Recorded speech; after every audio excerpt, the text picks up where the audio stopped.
सगळे मराठा कुणबी होत आहेत, त्यामुळे महाराष्ट्रात आता मराठा शिल्लक राहणार नाहीत असं विधान मंत्री छगन भुजबळ यांनी केलं। त्याचप्रमाणे मागासवर्ग आयोग राहिलेला नसून तो आता मराठा आयोग झाल्याची टीकाही भुजबळांनी केली।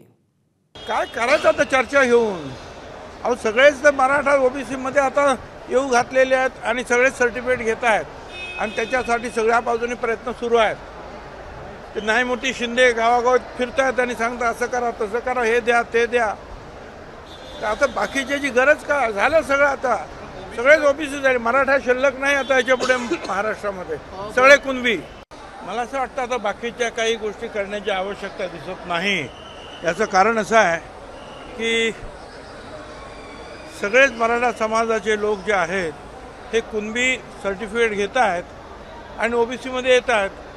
त्याच्यामुळे आता मराठा हा महाराष्ट्रामध्ये शिल्लकच राहणार नाही, सगळे कुणबीच होणार आहे। म्हणजे बाकीच्या उपायाची काही गरज आहे असं मला काही वाटत नाही। आता हे आयोगाचे सुद्धा सगळे लोक राजीनामे देत आहेत। आता ओबीसीचा आयोग राहिला नाही, आता मराठा आयोग झालेला आहे। एबीपी माझा, उघडा डोळे बघा नीट।